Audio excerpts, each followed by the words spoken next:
Good day everyone, I am Beverly P. Sinokbet. So now we will be discussing the nano world or nanotechnology.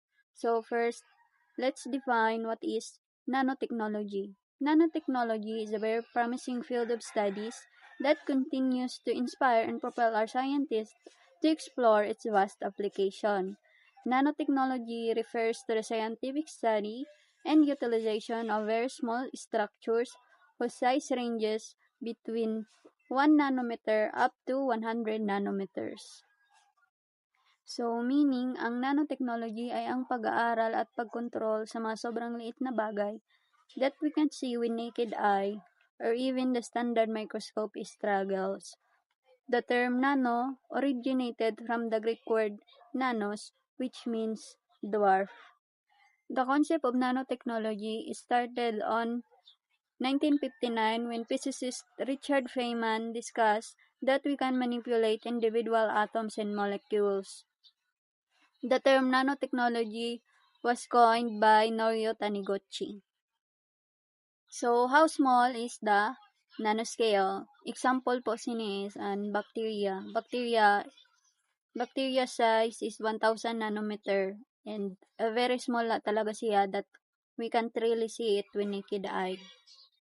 So, because nanomaterials are not seen with naked eye or standard microscope, scientists used advanced microscope such as electron microscope and scanning tunneling microscope. Electron microscope are type of microscope that utilizes a particle beam of electrons to develop a well-magnified image, meaning pinapalinaw ni electron ang nanomaterials for them to have a better view on that said material. The scanning tunneling microscope enables scientists to view and manipulate nanoscale particles, atoms, and small molecules. It was invented by Gerd Binig and Heinrich Roder and won the Nobel Prize in Physics because of this invention. Now, let's move on to the unique features of nanoscale. At these extremely small scales, materials exhibit unique properties that are very different from those observed at larger scales. These unique features make nanotechnology highly useful in various fields such as medicine, agriculture, energy, and electronics. These applications will be discussed by my groupmates later on in the video. Number 1 is scale at which biology occurs. At the nanoscale, many biological processes essential to life take place. Structures within living organisms, such as DNA and protein, exist and function at this level. DNA, which carries the genetic information of living organism, has a diameter of approximately 2.5 nanometer. Similarly, proteins like hemoglobin, which transports oxygen in blood, are also nanoscale in size. Even though these molecules are very small, they are essential for survival because the oxygen your body needs is delivered through hemoglobin molecules in your blood. So, despite their size, they play a crucial role in maintaining life. Number 2 is scale at which quantum effects dominate properties of materials. At the nanoscale, materials behave differently due to the effect of quantum mechanics. Unlike larger materials, nanoparticles exhibit unique properties depending on their size. Example is golden bulk appears yellow, but if we reduce it to nanoparticles, they can appear red or purple. This shows that size alone can change the properties of a material. Another example is silver nanoparticles, which are widely used in antibacterial products because they are more reactive at the nanoscale. The number 3 is scale at which surfaces and interfaces play a large role in materials' properties and interactions. As the materials become smaller, their surface area relative to their volume increases significantly. This means that more of the materials is exposed and can interact with its surroundings. An increased surface area leads to greater reactivity and interactions with other substances. Example is, mas madaling matunaw ang powdered sugar kaysa sa sugar cube because it has more exposed surface area. Similarly, nanoparticles react more quickly than larger particles because most of their surface is available for interactions. So good day everyone, I am Hazel Vertudes and I will be discussing the nanotechnology in the Philippines. Nanotechnology in the Philippines. The Philippine Council for Advanced Science and Technology Research and Development, the Department of Science and Technology developed a roadmap for the goals and future and of nanotechnology in the country. The roadmap shows a blueprint of focused research and development in exploring and capitalizing on high-impact and life-improving advantages of nanotechnology. So, ang DOST at PCESTRD ay gumawa ng isang roadmap o plano na dito nakasulat ang direction at goals natin para mapaunlad ang nanotechnology sa bansa natin. So, these are the application of nanotechnology. First is electronics. Projects that are being worked out under the program include ICT and semiconductors that have ongoing research and development on glass nanorods, CNTs, and quantum dots, tiny crystal used in the production of medical sensors and solar cells. Fabrication of nanodevices is also being considered in support of domestic ICT industry. So dito nag-aral at gumagawa ng mga bagong technology para sa ICT at semiconductors. Kasama na rin dito yung research sa gas nanorods, CNTs o carbon nanotubes at quantum dots. So ito ay mga maliliit na kristal na ginagamit sa paggawa ng sensors para sa medicine at pati na rin sa solar cells. Gumagawa rin sila ng mga nanodevices para suportahan ang industry ng technology dito sa Pilipinas. So next is agriculture. In agriculture, nanotechnology can be applied on chemical sensors and biosensors for precision agriculture. Mesoporous silica nanoparticles are also utilized to deliver DNA to animal and plant cells in order to facilitate gene transformation and expression. Standard setting for fertilizers, cost-effective pesticides, and other agrochemicals that contain nanomaterials and intelligent sensor actuator system are also being explored in order to improve the agriculture sector of the country. So, ginagamit ang nanotechnology para gumawa ng chemical sensors at biosensors. Ito ang gamit na nakakatulong para mas mapadali o wasto ang pag-alagad sa mga pananim. Ginagamit din ang tinatawag na mesoporous silica nanoparticles para maihatid ang DNA sa animal and plants para mas mapabuti ang kanilang katangian. So, for example, minsan sobra o kulang ang nailalagay na pataba.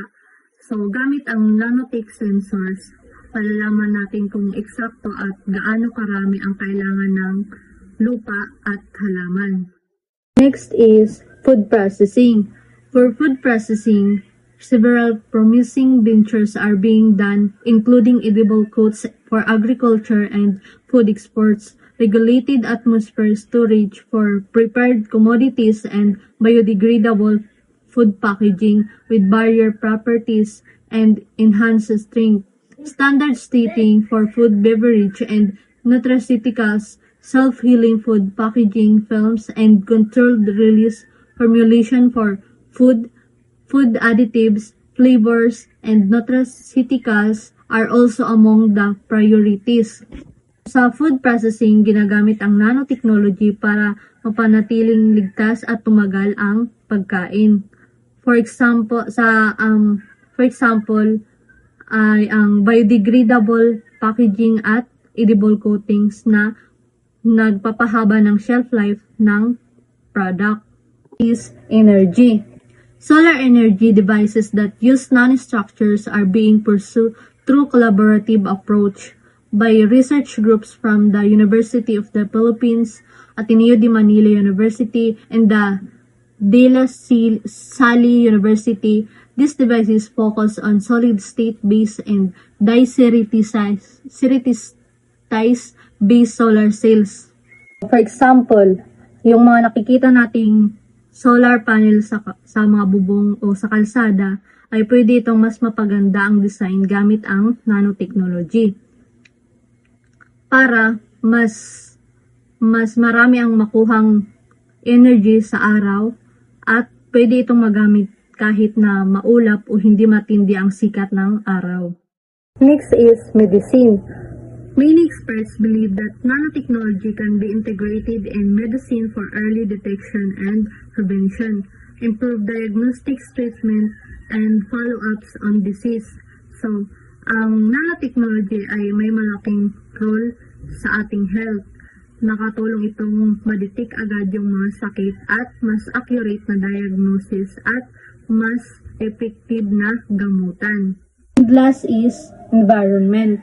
Scientists would like to work on water purification by nanofilters, environmental remediation, remove pollutants and toxic products present in soil or water, and development of green composites including forest products.